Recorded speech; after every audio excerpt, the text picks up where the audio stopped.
It's a twisting, something that we need to be able to do. So there's basically 6 human functions or 6 human movement patterns. There's squat, I have to be able to sit on the toilet. Lunge, I have to be able to walk.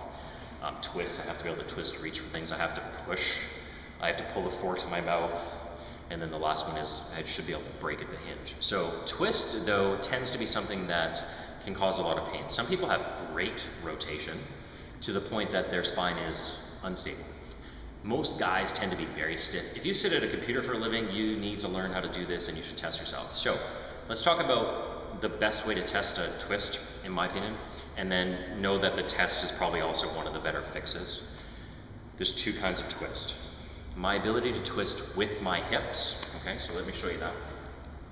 So we have a shoulder girdle and we have a hip girdle. And so I should be able to take something and twist both at the same time. So my hips are moving at the same time that my shoulders are. I'm going to show you how to check or test your twist as far as hips and shoulders at the same time, or hips away from shoulders. We do need to be able to twist though, and this is a test I think we should check, and I have the exorcist exercise is the one that will help fix this if it's very tight. Now, I'm going to lock down my hips. My hips do not move. Hands on shoulders.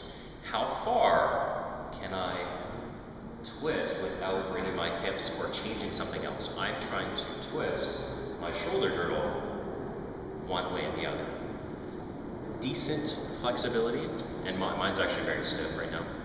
Decent flexibility means that this arm can be out in line with my hip. So can I twist all the way there without my hip having gone with me? So that's okay.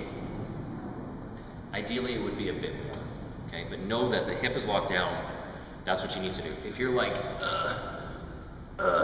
you need to stretch, trust me, okay? Side lying trunk twist. Exercise I use in pretty much all of my warm-ups. Don't do this first thing in the morning when your back is tight, trying to crack your back in half. It's very aggressive on the hips. It's very aggressive on the low back musculature. So you need to know how to do this properly. Don't throw yourself into it. So side lying trunk twist is what it sounds like. Laying on my side. Now trunk twist is here. Basically most of the twisting action is coming from here, even though most of the movement's going to be coming from your torso. So here's what you're going to do. You're going to bring your knee. Both of my legs are straight. I'm just laying on my shoulder. I could chill out this way if I want to. I'm going to bring my knee, my top knee, higher than my belly button.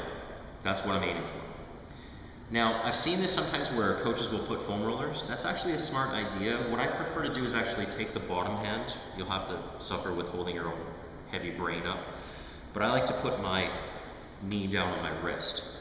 No matter what you do, you are not allowed to lift the knee off of the wrist. Now, here's what you're going to do. I also see this go wrong because people just circle their arms. Here's what you're going to do. You're going to reach as far forward as you can. I'm going to slide back along the ground. When I can't slide back any further, I'm going to continue with the arm. I will watch my hands, because if I'm going to twist some parts of my spine, I might as well twist the rest of them as far as I can, but I'm not pushing. As soon as my knee leaves pressure off my hand or my wrist, that's it. To go forward, I'm going to reach forward and slide this way.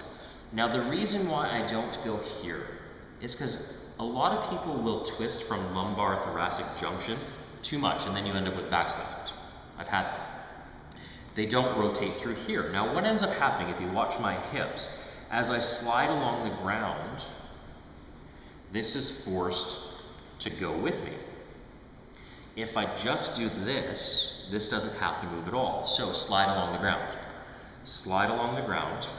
That was my low back and approaching my mid back. Then I can add my upper back. And I'm going to go 4 or 5 times very gently.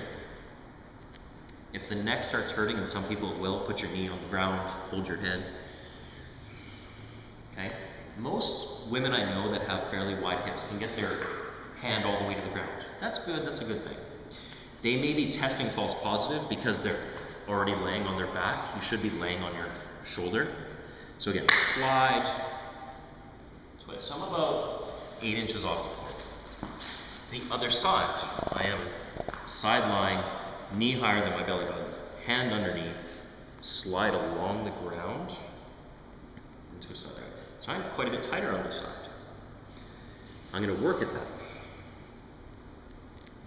I may stay at the end range and just breathe a couple times. Every time I breathe out, it may give me a millimeter or two. You never force anything with your spine. Worst idea on the planet. Again, this knee, as soon as it lifts, that's it. Okay. So my flexibility is good. If I could hit the ground, that would be awesome. It doesn't matter. Test it. Know that the test is also the fix. Okay? If it isn't, you may need to do the undifferentiated, differentiated thoracic mobility movement, or what I call it, the exercise. I have another video for that. But the point is, do thoracic rotation quite a bit. Slide along that ground. It doesn't matter that you're tight. It does try to improve that. It doesn't matter that you're tight, it matters that you're evenly tight. If I can go way back and slap my hand on the ground on one side, and I can only go a third of the way on the other one, you're asking for back problems. Try to make it as even as possible. Finesse the spine. Do not be aggressive with your spine. Any questions?